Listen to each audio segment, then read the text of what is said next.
first item on our agenda will be the approval of the January 6th, 2026 minutes. To approve the minutes as written. Second. Motion been made and seconded to approve the minutes. Do we have any discussion? All in favor signify by saying aye. Aye. Aye. All opposed, same sign. Public comment. Do you have any public comment today? No one is here. Approval of payroll and vendor claims. Ms. Dempsey. We have the payroll date of January 16, 2026, and then we have claims for the month of October and November.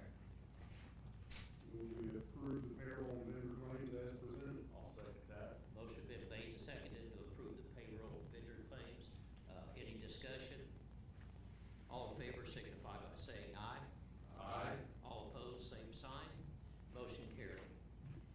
Personnel. All right, we have a few personnel items for you today. In your packet, we've got a long list of volunteers, and I recommend that you approve this slate of volunteers as presented. Chair will entertain a motion. Make a motion, we accept the slate of volunteers as presented. Second. Motion been made and seconded to accept the slate of volunteers. Any discussion? All in favor signify by saying aye.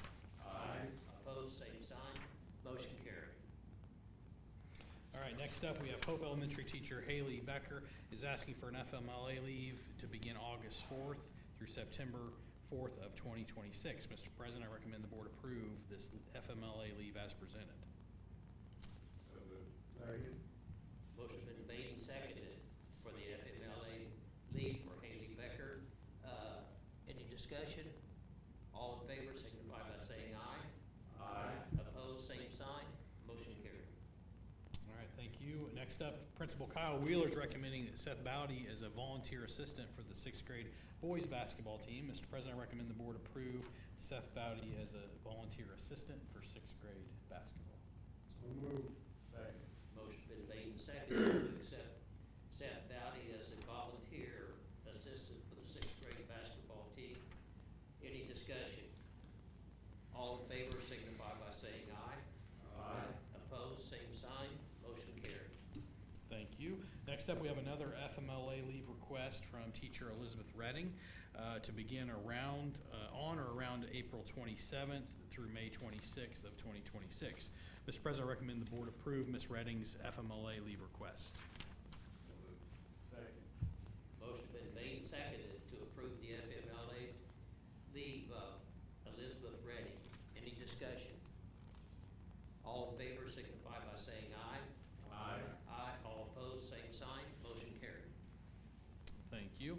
And then Hope Elementary teacher Grace Namovich is asking for her FMLA leave to begin on April 27th through August 3rd. Mr. President, I recommend the board approve Grace Namovich's FMLA leave as presented. So moved. Second. Motion been made and seconded to approve the FMLA leave for Grace Domovich. Any discussion? All in favor signify by saying aye. Aye. Opposed, same sign. Motion carried. And we will make the appropriate postings so Mr. Wheeler can get to work and make sure all those are filled. So that concludes the personnel section of the night. How about superintendent's report? All right, first up, we have J.B. Roy, our facility director, is asking to is recommending Made Right Fence Company to install fencing behind the trees on the south side of the new tennis courts at a cost of $12,548. Just keep in mind, this was not in the scope of the tennis project. All the fencing that is currently out there, Made Right is doing that work through Hellas as a subcontractor of them, so we thought it would be wise to, with that consistency, and Made Right's done a nice job for us. They're gonna extend the fence to the south of the trees to encompass a little bit more of that area for the walkway and the viewing and So this all that. won't include the sidewalk, part it's supposed to go across the sidewalk, we were talking about all that. Yes, so it will, yes, There will be gates on each end, so that it's the part of this quote. yes. Okay. This finishes that area that we talked about going across the sidewalk. So our tennis and athletic facility will be completely fenced up to the southeast side of the tennis courts. So the tennis courts will be completely enclosed with this addition. Chair will entertain a motion. So moved. Second. Motion been made and seconded to approve the bid by Made Right Fence Company for $12,548 to fence near the tennis courts. Any discussion? All in favor signify by saying aye. Aye. Opposed, same sign. Motion carried. Facilities Director J.B. Royer is asking for approval to purchase a hot water gasoline-powered power washer with a 245-gallon water tank attached to it at a cost of $4,699. Mr. President, I recommend the board approve this purchase of the 245-gallon water tank and power washer as presented. So moved. Second. Motion been made and seconded to purchase a hot water gasoline powered power washer for $4,699. Any discussion? What brand? You asked me right off the top of my head, I've got it at school. I researched a lot of them.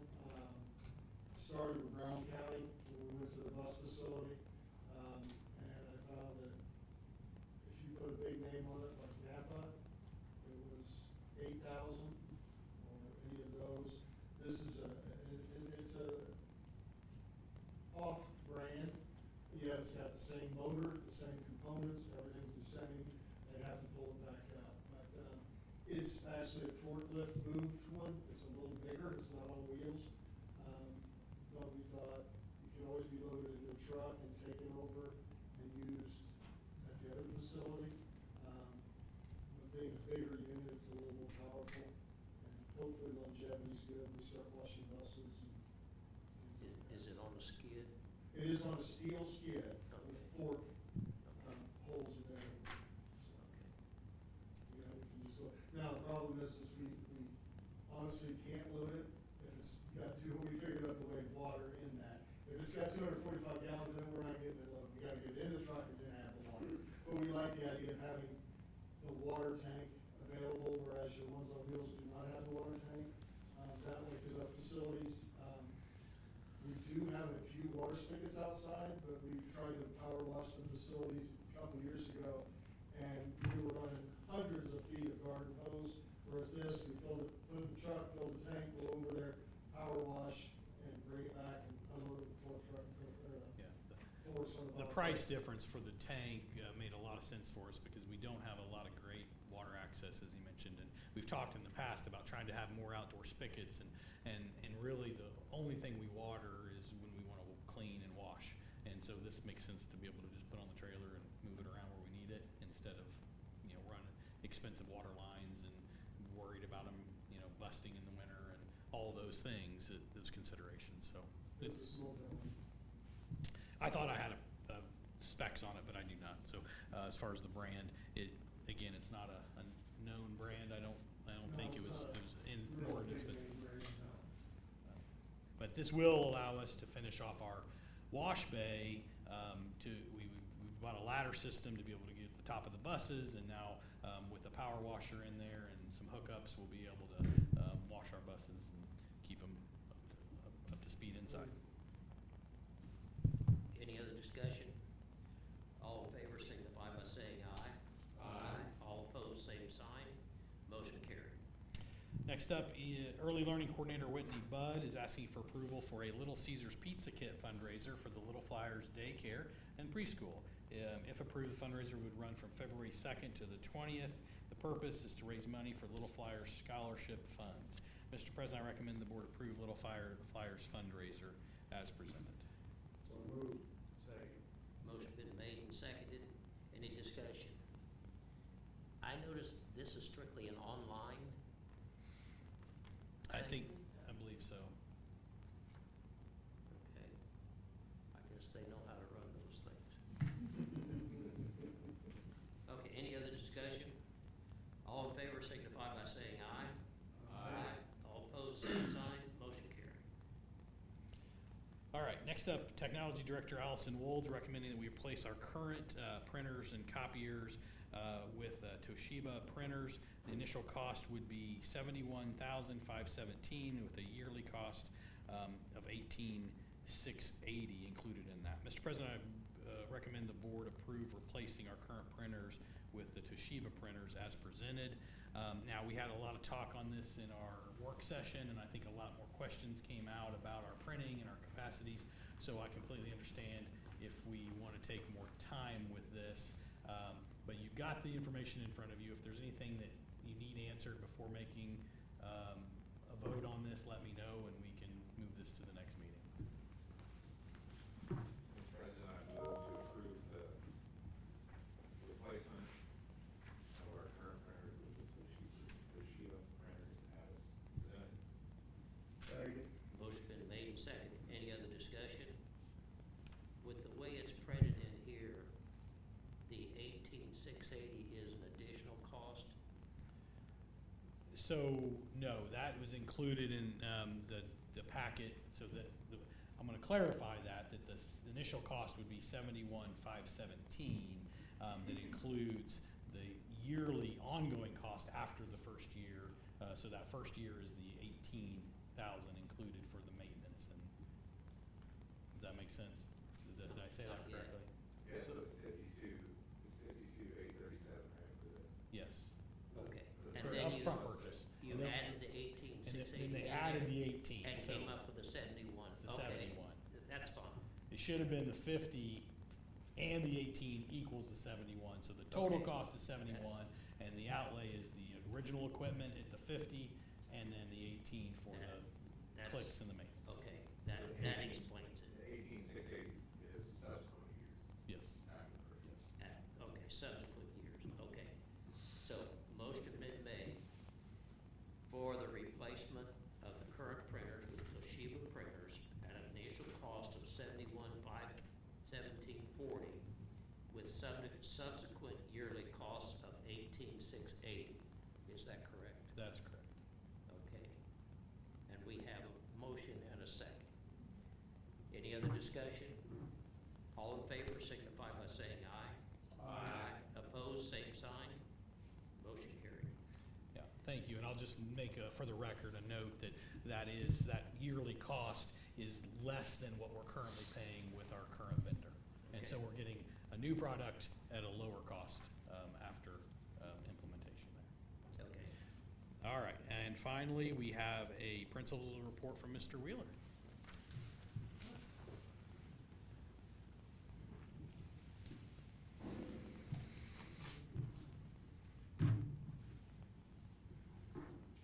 So, hey, I rack my brain every time when I'm asked to present, I really don't know what to present. And so it's always kind of a random, and I think on it, and honestly, it's kind of, we're just getting started with second semester and everything else. And so really my thought was, you really don't want to hear from me. And so, I asked my teachers and talked to my teachers today and had them present and kind of just wanted to highlight some successes that they've mentioned. So I got them to email me and just mention things that they saw as successes. I kind of itemized them, and I don't have all the responses. I just took some underneath different categories. So like the first one, student success. And you can just see some of the quotes that some of them have said. You know, my students have shown great improvements on knowing their letters and sounds and their handwriting. So far, all the students in my classroom have taken that star reading test for the third time this year, and they've shown improvement. When I look at letter formation from kindergarten students, it is better than I've ever seen it as a whole. One team is qualified for the state VEX IQ Robotics Tournament for the first time in history, which we're really excited about. Our robotics team is doing some great things, and so that was exciting. My students are growing beautifully, and I'm so proud of them, not just academically, but as people too. Celebrating their wins, big and small, makes the hard days worth it. You know, and that's kind of what we try to be all about. We don't just focus on academics. We try to take care of the whole student, and we're very proud of that. And then, you know, on the bottom, we've also seen a positive impact on student behavior. This is a sixth grade teacher that comes with the 70-minute block rotations, give students more opportunities to move throughout the day, which made a noticeable difference in focus and engagement. We adjusted to block rotation this year for sixth grade, and it has been a big game changer for that class and their success and their behavior. And so we've been very happy with that. The teachers have been very happy about that. new programs and plans. We have quite a bit new going on this year. We adopted a new reading series called CKLA, and that's one that anytime you adopt a new reading series, it's overwhelming to your staff. That's a big undertaking. They're very familiar with their old one, so it's a big thing to take on. And they can say, it can be challenging at times, but I've seen noticeable growth in my students. When with awareness and phonics skills, overall, I enjoy the curriculum most days. For our situation class makeup in curriculums, I feel that ability grouping and rotation has been very beneficial to the growth of the 6th grade students. We're able to adjust instruction to better reach the intended audience. Having students be involved in their IEP by tracking data and preparing a video for their meetings, that's been a new addition by one of our new special ed teachers, which has been very impactful in our case conferences. She allows her students to prep a pre-video where they speak on their own behalf, and then it's played at the conference. Oftentimes, she offers her students to attend. That's a very intimidating situation still at this age, and so she has been making them have videos to where they play it on an iPad, and they're able to speak, and the parents can hear them and have their thoughts and preferences. And it's been a nice touch that really involves, because as they're in that grade level, that's more of our 5th and 6th grade level, they need to have a say. They need to, be speaking up for their own needs. And so it's been a nice adjustment. CKLA growth is happening even when lessons feel extra challenging for students. We're pushing them through, making progress and having fun. Special schedule is really great. We've got a lot. We adjusted our special schedule in where they have the same specials for 1 week at a time. So instead of, it's not every other day a different special. Last year we had some 2-week rotations, and they thought that was a little long, so we adjusted. So you either have PE, robotics, not robotics, but PE, STEM, science, you have it for a week at a time. And it just gives them a chance to run through a lesson or a unit and really kind of dig a little deeper in their subject matter. And the students have kind of enjoyed it, and the teachers have enjoyed it because they know where they're going all the time compared to last year, which was a little confusing, and that was probably my fault and overthinking. And then 4th grade has loved the fun that our new CKLA curriculum brings. They really dug into it and has a lot of fun with it. Overall feelings, it's always nice to kind of see how they're feeling. This is just unprompted. I just asked for positives from the school year. We really enjoyed how grade level meetings and leadership meetings are structured this year. We feel heard and supported from you and Abby, whether it is with behaviors, things we would like to change, or even just thinking about, difficult situations. So, that's something we changed this year. We meet every other week, just to make sure that they're able to be heard. So we meet every other week with the grade level teams, and then the opposite week with the grade level leads, just so that we're staying in touch.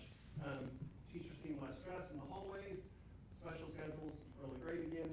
School atmosphere just seems positive.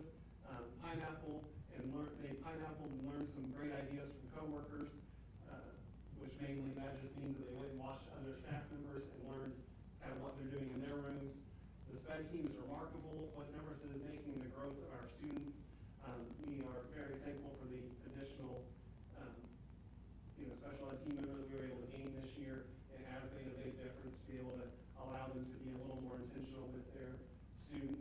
I love being able to work with my students during summers, and the sport I have received with navigating new students has been amazing. So just a lot of positive things going on. It's hard to narrow one to focus on, and then just our administrative thought from Abby and I, and we said we are proud of the resilience our teachers show. We have been able to turn challenges into opportunities time and time again. It is amazing to guide and watch.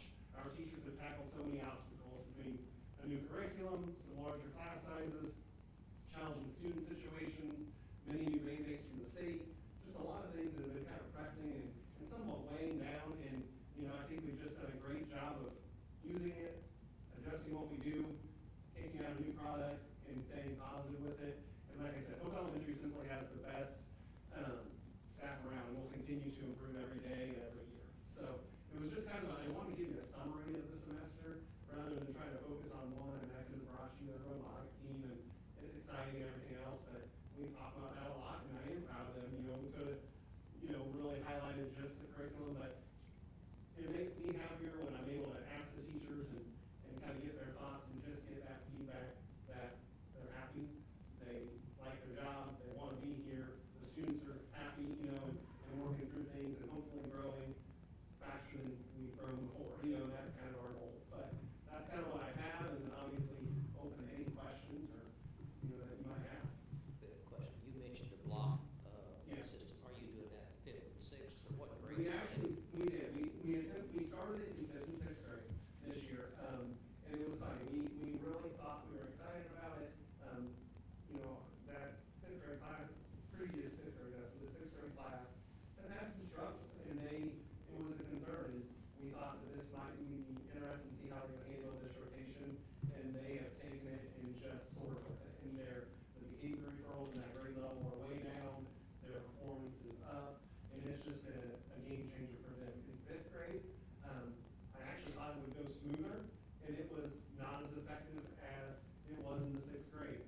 were not really enjoying it, they didn't like it, they weren't feeling they were making the deeper connections with their kiddos. And so actually we pivoted at semester and we started back to kind of our traditional base classrooms in 5th grade, based on the teacher desire and just their feel, which I listen to a lot, because if they don't feel like they're able to make that connection and they want to, they want their class, and so they like having that. But you know, the 6th graders in a lot of places are in middle school, and so that middle school model, they're kind of ready for some of that. We thought 5th grade might be, and at least for this class, they weren't. And so it has been, you know, kind of a game changer. That's one of some of the quotes that I have from 5th grade, where, you know, that this adjustment second semester has made them much happier, because it just allows them to get back into their flow and feel comfortable getting to their students. I think it'll be interesting to see next year those 6th graders moving over to 7th grade and getting the opinions of the 7th grade instructors on, you know, how much that maybe influence or helps them get used to that scheduling and just the little bit more, you know, freedom and independence. So, which is truly, I mean, behind it all was the driving force, was there kept being this, you know, feel of the students not being fully prepared to enter the, you know, the junior high. And that was, you know, one that, you know, oftentimes everybody points the finger at somebody else, but I look at it from my own lens and said, what can we do, you know, what can we do to adjust this and help make that transition easier? And we thought this was one way we could do it. And honestly, I think at these ages, students, and even in society we're in, sitting in one room all day long, you know, is becoming something that's more challenging. And so, you know, here they're rotating 70 minutes, they're getting their classes in different locations, and also kind of open up a neat opportunity where we're able to move, the 6th grade is going over for middle school band, and so they're actually starting their middle school band career in 6th grade.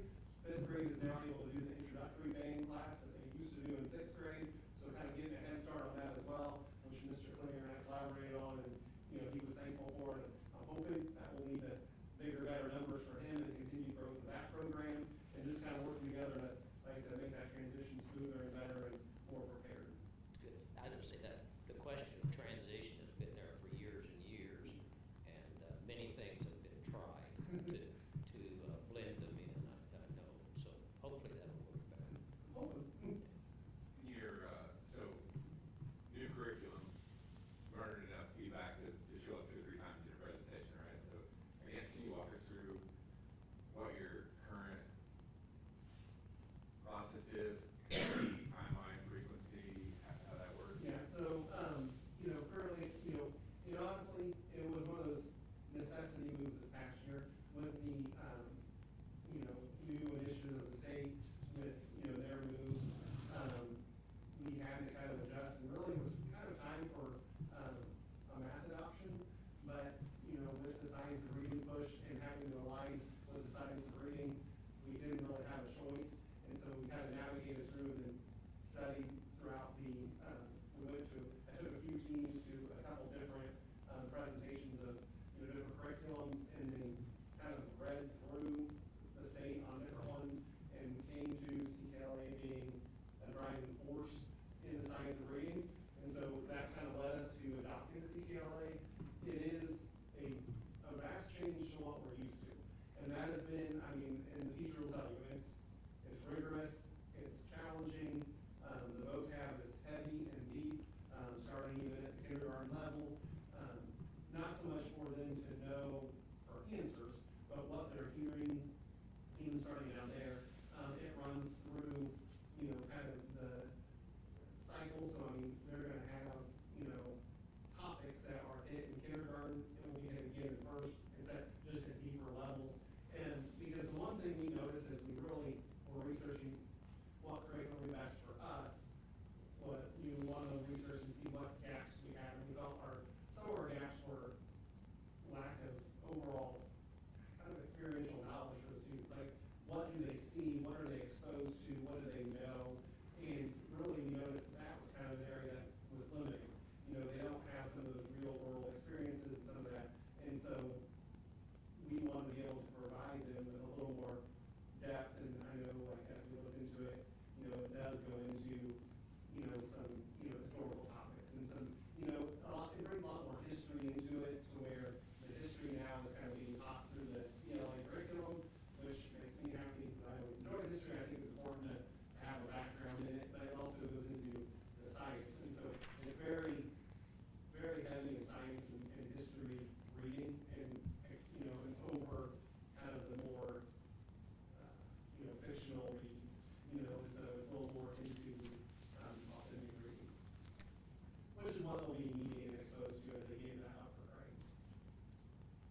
budgetary dollars and everything else into it, because that all now runs through central office, which I don't have to worry about that much.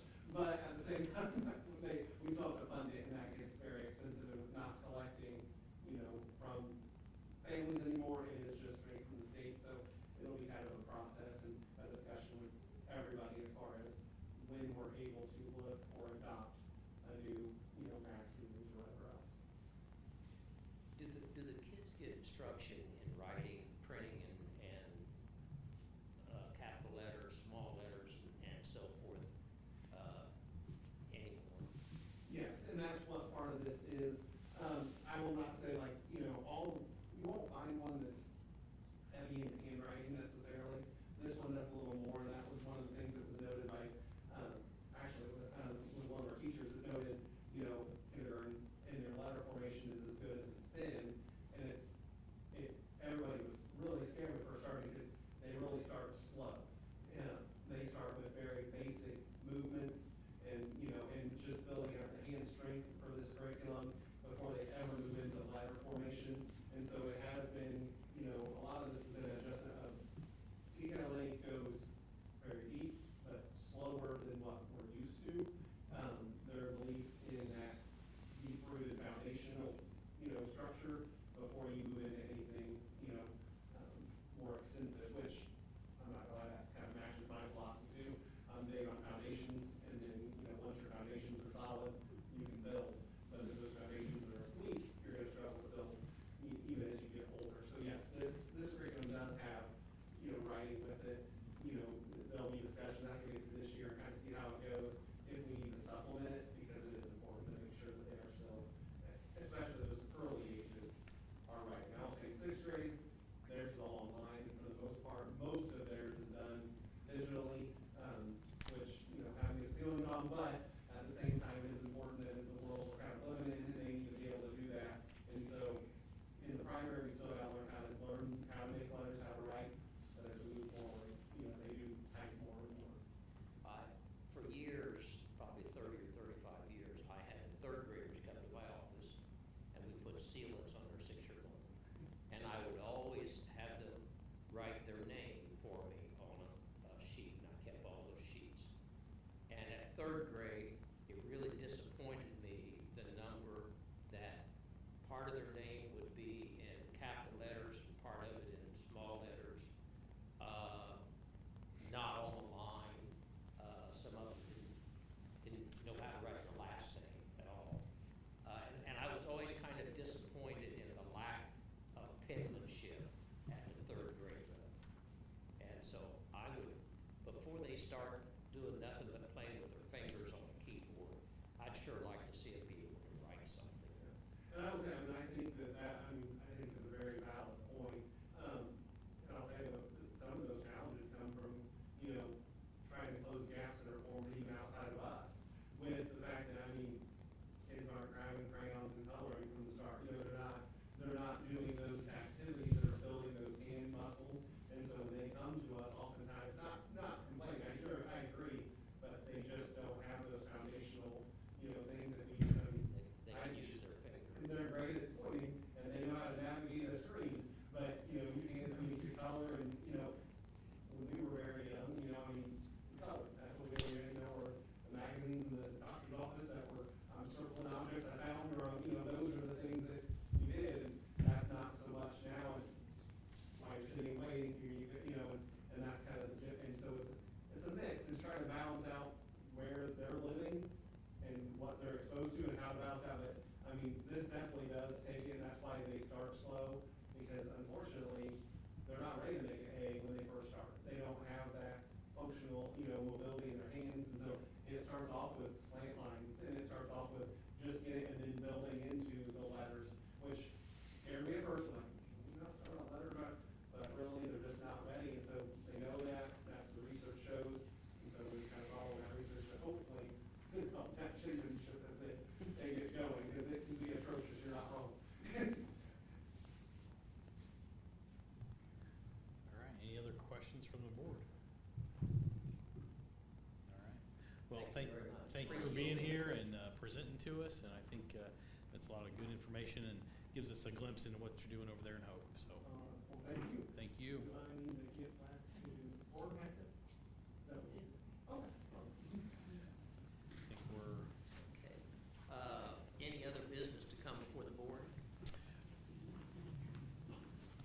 one other item, it's not really anything we need to take action on tonight, it's just an informational piece.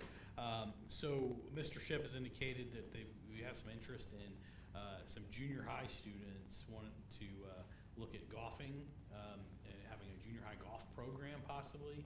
I don't know where his numbers stand right now, so he's kind of in a wait and see portion, but I think there's some opportunities for these students to golf alongside some of our high school kids, or maybe get some of that experience. So again, I think they're feeling it out to see if we've got enough to maybe make a go of it, so I'll get you more information as we go.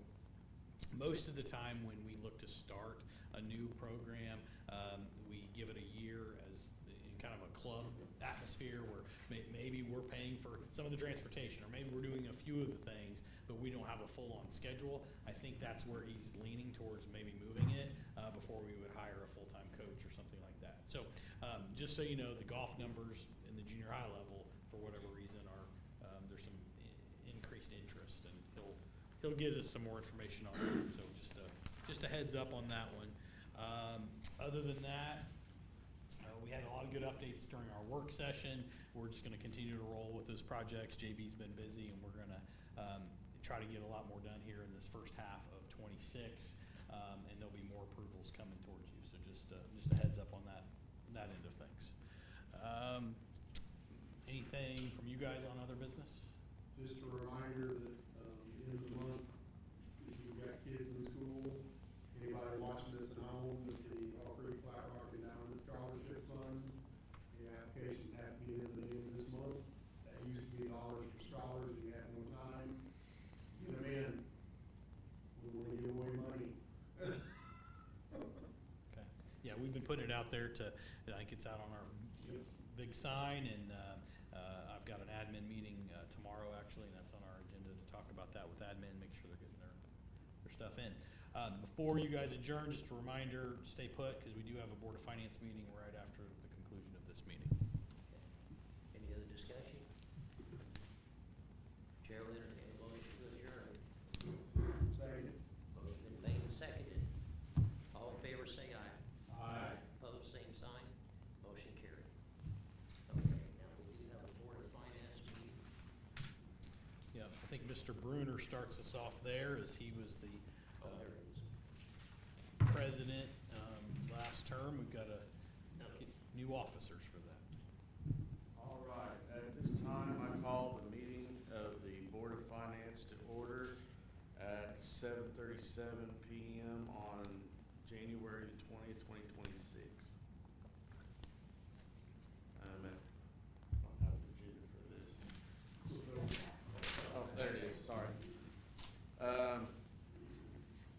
The governing body of the school corporation constitutes the Board of Finance. Indiana Code 5-13-7-6 requires the Board of Finance to meet annually after the first Monday and on or before the last day of January. At the meeting, the Board of Finance is required to elect a president, a secretary, and to receive and review the investment report of the investment officer. As the president elected January 21st, 2025, I will conduct the Board of Finance meeting. Okay, nominations for the position of president of the Board of Finance is open. I'd like to nominate Dr. Harper. Second. Got a motion and a second. All those in favor of Dr. Harker being the president of the Board of Finance for 2026 signify by saying aye. Aye. All opposed? Motion passes. Dr. Harker is our new Board of Finance president. All right, at this time, I will accept nominations for the position of secretary of the Board of Finance. Mr. Chairman, I nominate Mr.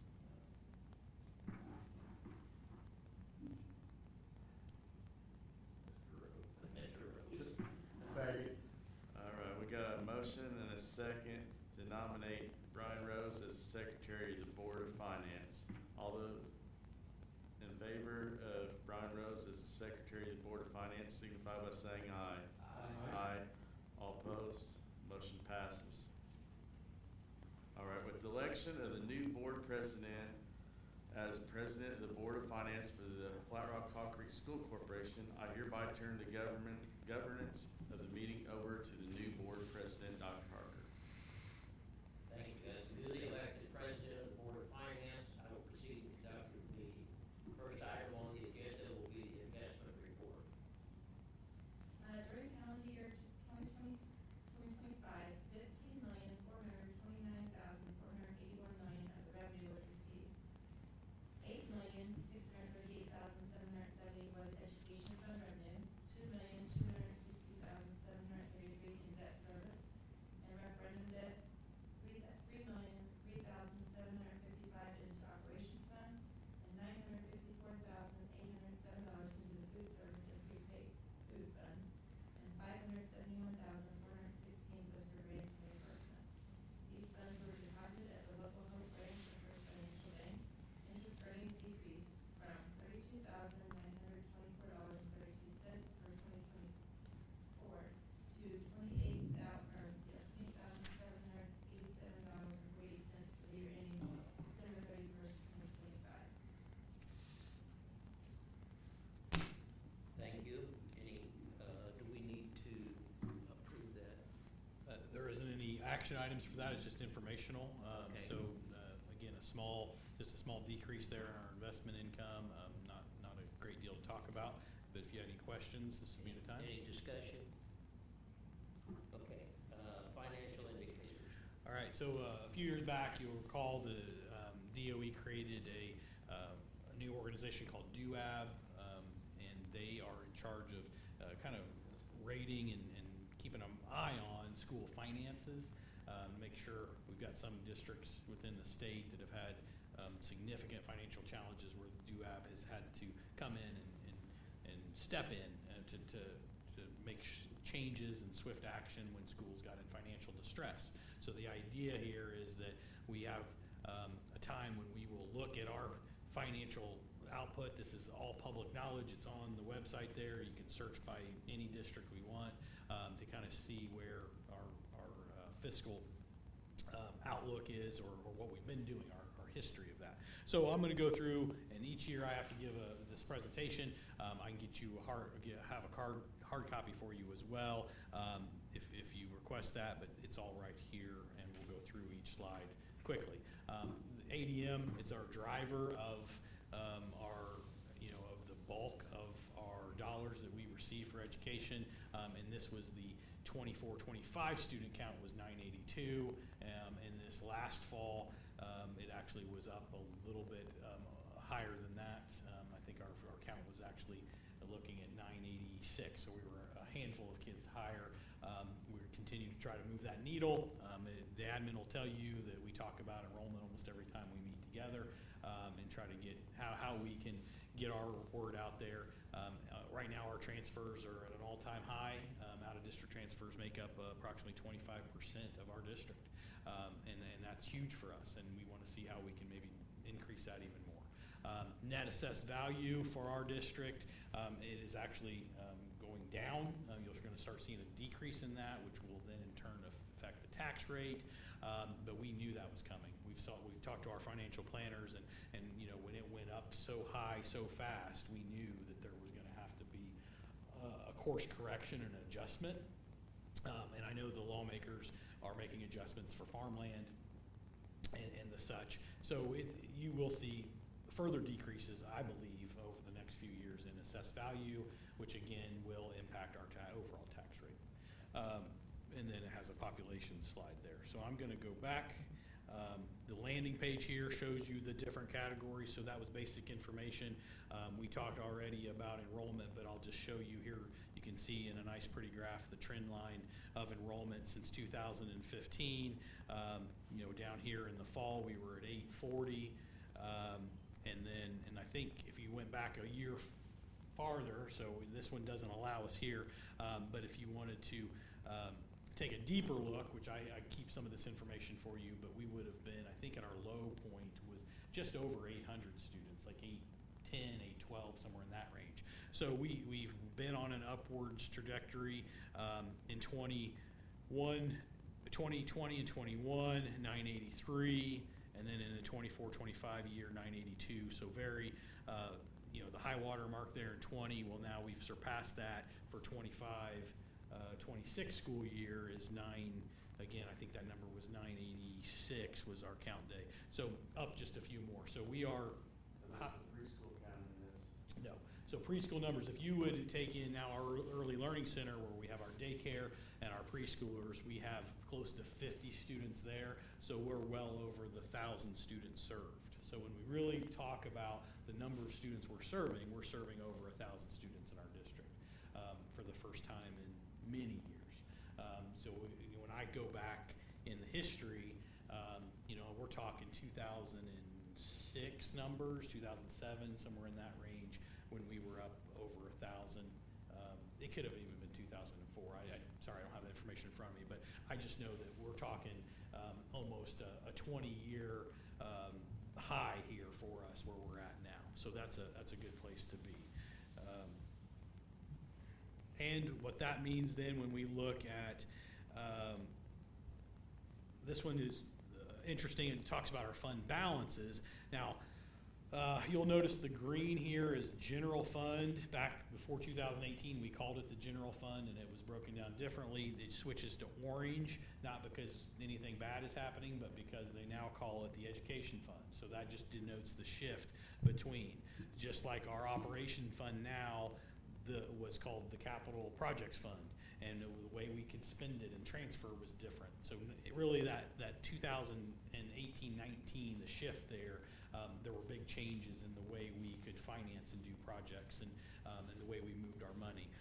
And you're going to see that our education fund at one point, again, the high water mark there was just over $2 million in cash balance.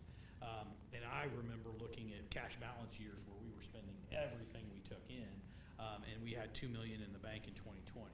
And we made some decisions, you guys as a board made some decisions, and we intentionally started spending down some of that cash balance to add programming and add a richer experience for some of our students, and try to get our cash balances in more of a prudent range. And so this is the 2024 cash balance. You have since had updates. You know what we were in 2025. Missy gives you that fund report each month. So this is kind of old news for you guys, but I want you to see what the public is seeing and kind of the trends that we have going there. What are the ones below 0? All right, so like that is the stimulus money. So we had high amounts of stimulus dollars there in 20. Let's see, which one is that? Is that it's local? I would say you didn't use them until later on.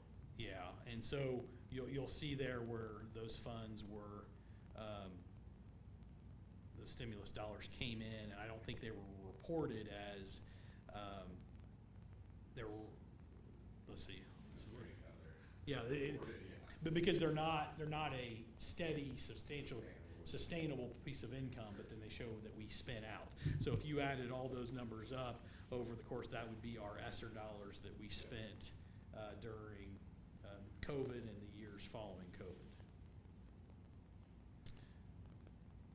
And our federal dollars, again, so our title support, as they change which ones we receive, that's why the differences in some of those funds.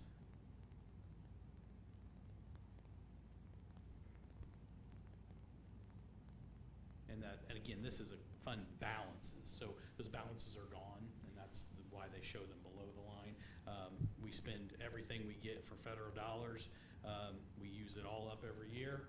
So Title II dollars, we spend more than we receive each year for professional development. Some of that has to come out of education fund.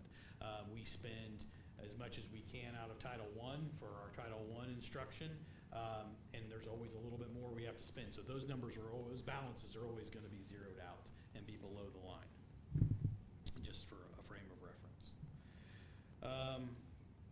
This one, the surplus, so when we were building that cash balance up, this just coincides with that. You can see here where we had surpluses in these years, highlighted by so the green would be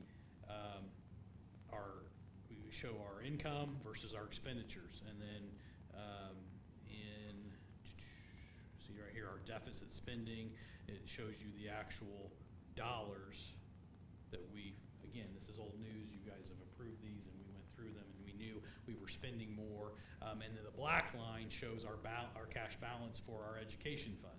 And so you'll see our balances were rising, and then somewhere in about 2020, 21, we decided to start spending a little bit, and our total fund balances are declining. And again, that's intentional. And the reason I say that is this next slide I think is fun. It kind of puts it in perspective a little bit more. So when you talk about the fund balance as a percentage of expenditures, so the balances that we were keeping and based off of how much we were spending, we were up to 48%. We had 48% of a balance sitting there of all of our expenditures. And that's a very, some people would say that's a very healthy place to be, but it's maybe a little bit over what we needed to be. We could be spending more money on things that our students needed and our teachers, more staff. We could get those numbers down, and that's exactly what we did. So we were up in the 48% range, 47, and then we dropped down and we're more in the, go back to 15. Now in 23 and 24, we were in the 20% range, 25%, and I think that's a more reasonable place to be, where because we do have needs, and we're spending that money out on those needs. And of course, every year we have to course correct, and we have to make sure we're not overspending, and so we want to make sure there's that sweet spot. And again, our admin would tell you that we have those conversations often, even before we start scheduling for the next year. We're looking at it saying, okay, what kind of staff do you think we're going to need, and what kind of programs are you really wanting to initiate, and is that going to take more? When we switched for our special ed co-op, and took that on ourselves. We knew we had to have more special ed staffing to take that on, and so far it has went better than I could have expected. But it did cost us more to take that initial move, and we're going to continue to try to right-size those numbers and make sure we're servicing our kids. And then revenue by type. Again, this just shows the different types of dollars, the big bulk there. Our state revenue, and then again, that's our ADM, and then it breaks it down and shows you the actual dollars when you hover over. So you can take a look at this, get on this website. I'll send you the link, and again, any information you want, if you need a hard copy, I can get you that as well. And this one wasn't generating earlier, so it's our operating.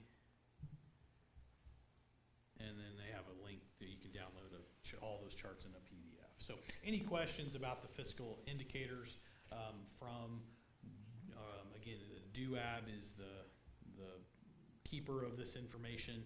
They have a link here in the state site. It says fiscal indicators. All 290 school districts are listed in there, and they keep those records there. And we, again, are all about transparency, and if anybody's got questions and wants to know what we're spending, they can look there and see how much we're spending in each fund. There's no question, you look at our operating fund over time, it's decreasing. The amount of, we're concerned, obviously with the property tax changes and what we may stand to lose here in the next few years. So that's going to continue to be a challenge, and that's why when we talk about tax rate and bonding and trying to leverage as much as we can, when we can, it's important, and we've had those conversations on a regular basis. So I think that concludes everything I have for the fiscal indicators report. If there's any questions, I'd be happy to take them now. Any questions? Mr. Price? Anything else to come before the board? I think that's it for me on the investment side. The next would be public comment on. Any public comment? Chair will entertain a motion to adjourn. Move.